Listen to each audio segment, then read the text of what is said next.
இன்னும் ஒரு அக்யூஸ்டு மெயினான அக்யூஸ்ட்னு சொல்கிற போலீஸ் சொல்கிற அக்யூஸ்டை இன்னும் வந்து பிடிக்கல. ஆனால் எங்களுடைய தலைவருடைய அந்த மரணத்திற்கு வந்து உரிய நீதி கிடைக்காமல் நாங்கள் விட மாட்டோம். யாரெல்லாம் இந்த மரணத்திற்கு பின்னிருந்து செயல்பட்டோம் இது போன்ற தீவிர விசாரணை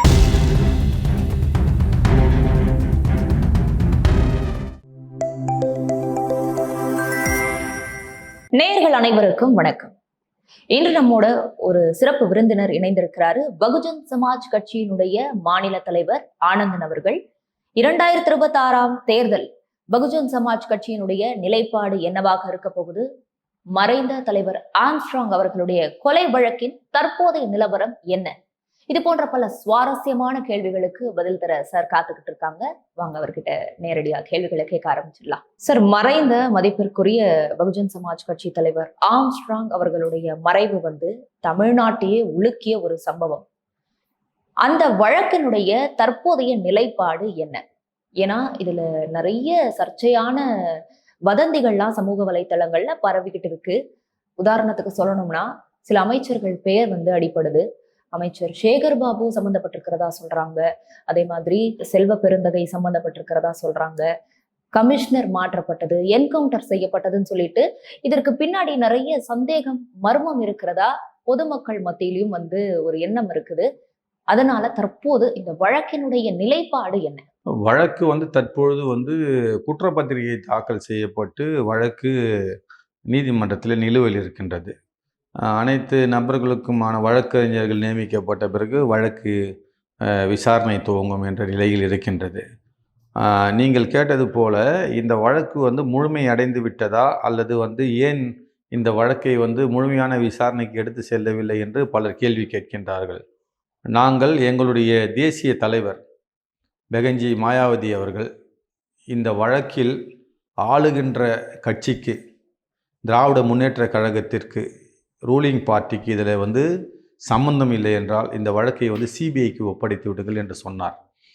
இந்த விசாரணையின் அடிப்படையில் விசாரணை அதிகாரிகள் என்னதான் நல்ல முறையில் விசாரணை செய்து செயல்பட்டாலும், ஆனால் அந்த போலீஸ் துறையை யார் நிர்வகிப்பது என்றால் முதலமைச்சருடைய உத்தரவை மீறி அவர்களுக்கு கீழ் வேலை செய்பவர்கள் என்று பெரிய வேலையை செய்து அவர் தன்னிச்சையாக முடிவெடுப்பது கடைசி நேரத்திலே ஒரு கஷ்டமான சூழ்நிலையை ஏற்படுத்தும்.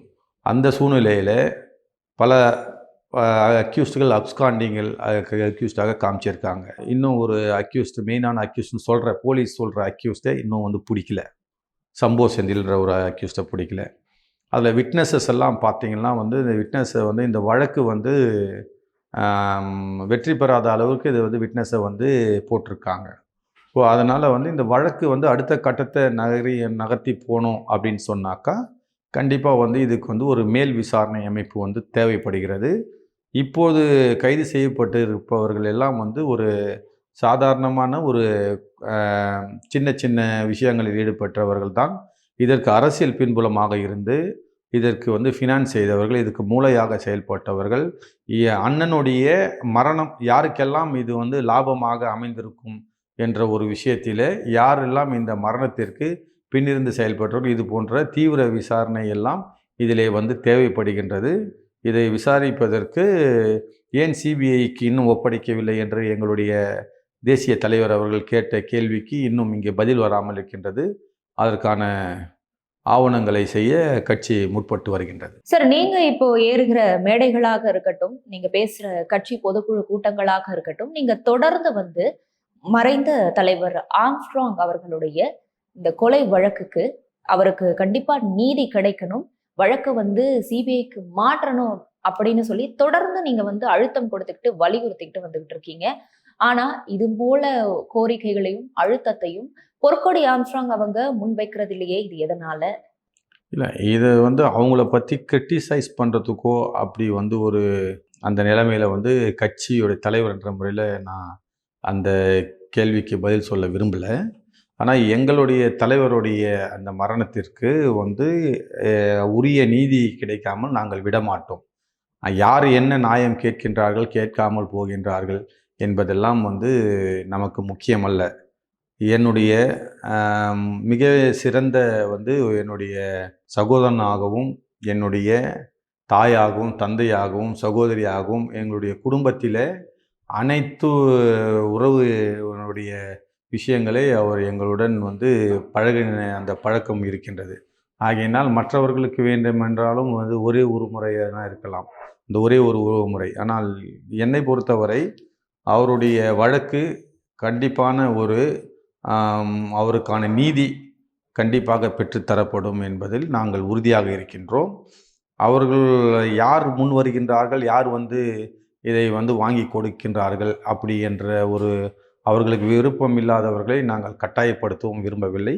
நாங்கள் வழக்கை உரிய முறையிலே முன்னெடுத்து செல்கின்றோம். சார், ஆம்ஸ்ட்ராங் அவர்களுடைய கொலை, இந்த கொலையானது கட்சிக்குள்ளேயும் சரி, தமிழக அரசியல்லையும் சரி, எந்த மாதிரியான மாற்றங்களை ஏற்படுத்தி இருக்கு அப்படின்னு நீங்க நினைக்கிறீங்க?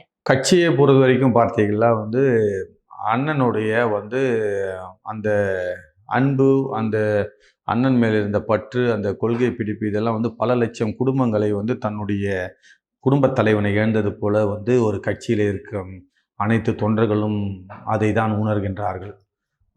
வீட்டிலே ஒரு முக்கியமான ஒரு தலைவன் இறந்துவிட்டால், குடும்பத் தலைவன் இறந்துவிட்டால் என்னவோ அந்த உணர்வு இருக்கின்றது கட்சியிலே.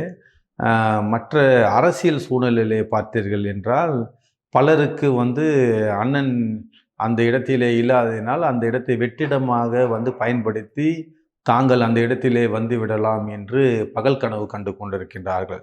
அண்ணனுடைய இடத்திலும், அண்ணனுடைய கொள்கையிலும், அண்ணனுடைய குணத்திலும் யாராலும் ஒரு துளி அளவு கூட வந்து அந்த இடத்திலே வர முடியாது. அந்த இடத்தை வேறு யாரும் வந்து அடையவே முடியாது. அண்ணனுடைய அந்த செயல்பாடுகள் என்பது அண்ணனுக்கு நிகர் அண்ணனே மட்டும்தான், வேறு யாரும் அந்த இடத்தை நிரப்ப முடியும்.